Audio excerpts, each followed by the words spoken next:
Hello à toi qui m'écoute. Cette courte vidéo pour te parler encore de quelque chose d'assez étonnant qui est le phénomène de l'écho. Alors écoute jusqu'à la fin de la vidéo, tu verras que c'est étonnant et ce qui est bon c'est de voir que les choses sont déjà écrites depuis longtemps. Pour ta vie, pour ma vie. Quand tu vas dans un espace de montagne, une cavité, tu peux envoyer ta voix. Alors j'y ai été, je l'ai fait, je vous montre les images, mais je ne vous mets pas le son parce que moi j'ai fait l'expérience. J'ai entendu le retour de ma voix, l'écho, c'était assez impressionnant, mais le micro de mon téléphone n'a pas su l'enregistrer. Alors si je vous mettais le son, vous m'entendriez crier, mais sans le retour de ma voix, c'est un peu nul. Et donc du coup, j'ai été dans ce lieu-là, c'était grand, c'était vaste, et j'ai crié, et le son de ma voix est revenu. Pourtant, il n'y avait rien, c'est tellement grand, je n'imaginais pas que ma petite voix, je n'ai pas une grosse voix, puisse, en criant, que le son de ma voix, qui est une onde, votre voix, vos cordes vocales envoient un son, c'est une onde, puisse aller traverser l'air aussi loin que ça, taper sur les roches, donc la paroi des montagnes qui est un objet. Si vous regardez sur internet, vous verrez cette définition de l'écho. C'est une onde qu'un objet peut interférer et la voix, l'onde revient vers vous. Et vos oreilles donc interceptent le retour de l'onde et vous réentendez votre voix. Et ce qui est extraordinaire, c'est que les choses de la nature nous montrent le monde invisible, puisque les choses visibles viennent de l'invisible. Et on voit par là encore une belle leçon de compréhension que Dieu nous donne, et que Dieu te donne. Et quand Dieu donne des leçons, c'est pas pour donner des leçons, c'est pour nous aimer, nous faire grandir et ouvrir notre cœur encore. Et on lit dans la parole de Dieu qu'au psaume 107, verset 20 si je ne me trompe, Dieu a envoyé.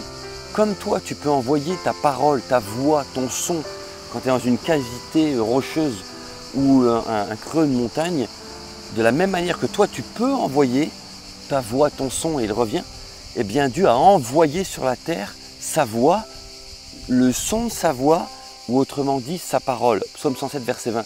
Il envoya sa parole et les guérit. Voyez-vous, la parole de Dieu vient sur terre, dans ton cœur, dans mon cœur, pour nous guérir, pour nous toucher. Et la vraie question, c'est qu'est-ce qui va se passer? Qu'est-ce qui va se passer quand la parole de Dieu va arriver auprès de ton cœur? Alors on a vu par le phénomène de l'écho que eh bien, une roche, une montagne, un élément rocheux va renvoyer le son. Elle va renvoyer le son. Et la Bible dit que la parole de Dieu est envoyée et elle revient vers Dieu. C'est ça qui est extraordinaire. Elle fait la même chose. Elle revient vers Dieu.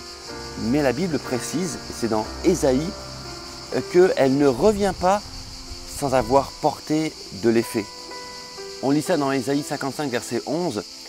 Il est écrit que ma parole qui sort de ma bouche est envoyée et ne revient pas à moi sans avoir porté de l'effet. Il y a vraiment cet effet de va-et-vient comme un écho de va-et-vient.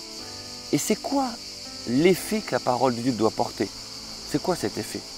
Parce qu'en finalité, on pourrait dire, ben voilà, moi j'ai entendu la parole de Dieu, puis c'est pas de ma faute, elle n'a pas porté d'effet. Mais si, elle porte toujours de l'effet. Et le premier effet qu'elle a sur ta vie, c'est de frapper à la porte de ton cœur.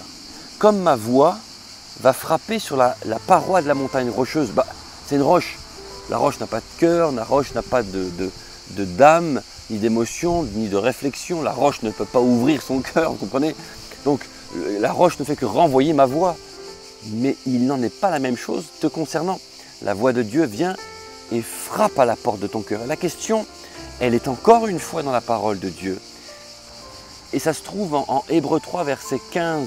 C'est dans la parole de Dieu. Il est dit, si tu entends sa voix, n'endurcis pas ton cœur. C'est écrit.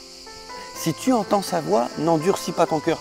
Si tu endurcis ton cœur, la voix de Dieu va repartir. Tu te dis, cette vidéo, j'aurais pas dû la regarder, c'est nul, non, c'est n'importe quoi. Clac, tu te fermes. Ben là, tu endurcis ton cœur et le petit message que Dieu veut te passer au travers de cette vidéo va repartir vers Dieu, revenir plus tard à d'autres occasions. Mais à chaque fois que tu endurcis ton cœur, tu renvoies la voix de Dieu, tu renvoies la parole de Dieu comme un écho.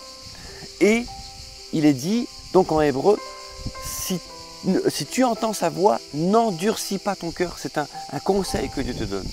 N'endurcis pas ton cœur. Et qu'est-ce qui se passe si tu n'endurcis pas ton cœur? Eh bien, avant que la parole de Dieu ne reparte, tu en auras extrait la vie. La parole de Dieu veut déposer maintenant en toi la vie, une portion de vie. Et tu n'es pas un rocher. Donc n'endurcis pas ton cœur comme un rocher. Tu es un être humain, tu as un cœur, et Dieu te dit que par sa parole et par son esprit, il veut te toucher. Alors ce qu'il te reste à faire maintenant, c'est simplement ouvrir ton cœur à la parole de Dieu. Et si tu veux en connaître plus sur Dieu, sur Jésus, prends une Bible, lis-la et ouvre ton cœur. Tu en as la possibilité. Ne laisse pas les pensées de ce monde fermer ta pensée et puis dire bah non, bah voilà, on sait que ce n'est qu'une religion, un mouvement ou autre. Tu as raison, n'entre pas dans une religion, mais entre dans une relation avec Dieu. Dieu te parle encore aujourd'hui, que Dieu te bénisse.